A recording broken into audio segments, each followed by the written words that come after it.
Pour une première prise de contact avec les acteurs de la presse, le tout nouveau ministre de la Communication, des Télécoms et de l'Économie numérique a choisi la Maison de la Presse et l'Agence de presse sénégalaise. C'est aux environs de 10 heures que Maître Bokar Thiam est arrivé accompagné de ses collaborateurs. Il sera accueilli par le directeur général de la SNAPS, Thierno Birahim Fall, et Bara Ndiaye, directeur général de la Maison de la Presse. Une visite guidée conduite par ce dernier a permis de faire un état des lieux. Au cours de cette visite, nous avons eu l'occasion de voir un peu l'état dans lequel se trouvent les infrastructures de la Maison de la Presse. Nous avons vu effectivement que c'est un édifice qui est quand même bien entretenu. Un édifice aussi,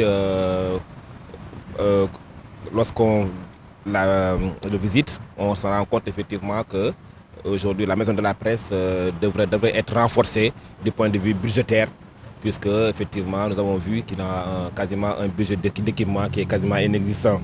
Et donc ça fait partie vraiment des priorités sur lesquelles vraiment nous allons travailler rapidement, surtout avec l'ouverture de la nouvelle session budgétaire pour l'année 2023, pour voir quelles sont les niches sur lesquelles nous pourrons faire une action pour qu'effectivement doter de la Maison de la Presse quand même un budget quand même d'équipement qui permette quand même de pouvoir mieux accomplir sa mission. Bara Ndiaye se dit confiant quant à la poursuite des échanges en profondeur sur les projets en cours, les difficultés rencontrées et les perspectives.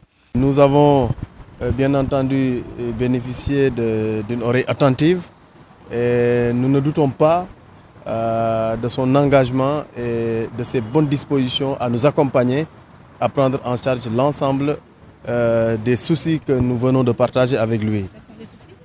C'est globalement un déficit de ressources financières parce que, comme je l'ai expliqué tantôt, les moyens ne sont pas encore à la dimension de l'ambition et des missions que nous avons.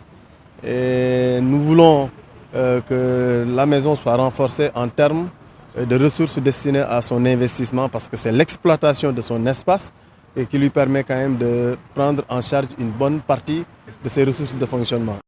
Maître Bokar Thiam sera par la suite reçu par le directeur général de l'APS, une entrevue qui a permis de relever toutes les difficultés auxquelles les agents de l'APS font face. Et donc nous avons vu aussi également que l'APS n'a pas de siège dédié, qui est une très longue, très ancienne doléance. Et donc mes équipes et moi, nous allons tout de suite travailler sur ce schéma-là, voir dans quelle mesure nous pouvons doter notre agence de presse sénégalaise vraiment d'un siège digne de son nom, parce que c'est la vitrine même, c'est l'image même de du pays, effectivement, qui souffre du fait qu'on n'ait pas une agence visible, comme à l'instar de tous les standards internationaux. Le directeur général de l'APS a salué les échanges fructueux eus avec le ministre de tutelle et exhorte ce dernier à porter le plaidoyer sur le déficit de financement de l'agence de presse sénégalaise. Nous pouvons compter sur le nouveau ministre de la Communication, des Télécommunications et des TIC, Maître Moussa Bokar Thiam, pour porter le plaidoyer donc, pour une augmentation sensible des ressources financières de l'agence de presse sénégalaise. Qui dispose vraiment de ressources humaines de qualité, et l'État a fait des efforts et dans le cadre d'un plan triennal que nous avons fini d'élaborer et d'un plan stratégique de développement, nous comptons disposer des investissements nécessaires. Le ministère, en tout cas, est à leur côté, et des échanges et comment dirais-je, un timing de soutien, un timing de contact et de suivi permanent sera mis en place très rapidement pour qu'effectivement les différentes directives et les différentes difficultés et surtout les différents besoins en termes de ressources, parce qu'aujourd'hui c'est ça qu'il s'agit. Le nerf de la guerre aujourd'hui pour l'information, c'est les ressources. Et aussi, en plus que cette structure aussi doit également se moderniser, et puis parce que nous sommes dans l'ère du numérique. Et je félicite vraiment le président de la République pour avoir quand même enfin créé la cohérence en rattachant le département de la communication dans le grand ministère de la télécommunication et de l'économie numérique. L'exécution de la mission de service public telle portée par le directeur général de l'APS requiert des moyens et une ressource humaine de qualité afin de rendre visibles toutes les politiques publiques de l'État. L'agence de presse sénégalaise, je le rappelle, accompagne toutes les politiques publiques de l'État, et de ce point de vue, Nous devons disposer des moyens. Et puis, le ministre l'a dit ce matin, donc le document stratégique et également le manuel de procédure nous oblige à être présents partout, dans toutes les régions. Avec la nouvelle réforme administrative, nous devons être présents dans tous les départements. Nous devons faire un maillage strict du territoire national en termes d'information.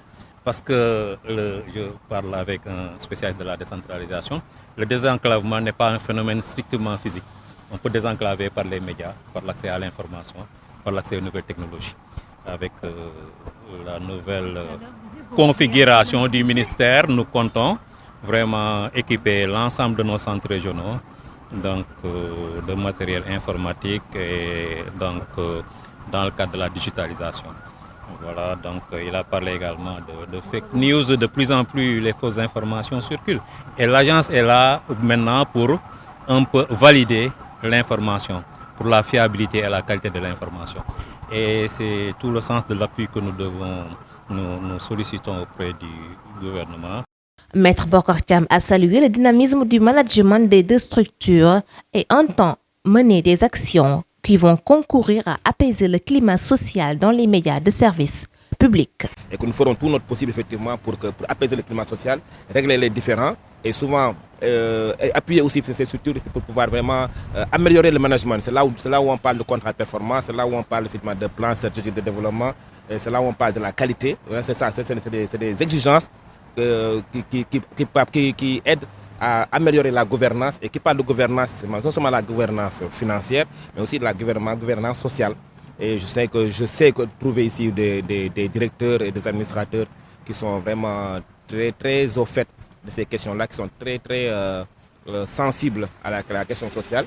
Nous avons même vu aussi des acteurs qui aujourd'hui sont déterminés pour tout faire pour sauvegarder la maison et améliorer les conditions effectivement de travail. Une photo de famille pour clôturer cette visite, une série de visites qui va se poursuivre dans toutes les structures sous la tutelle du ministère de la Communication, des Télécoms et de l'Économie numérique.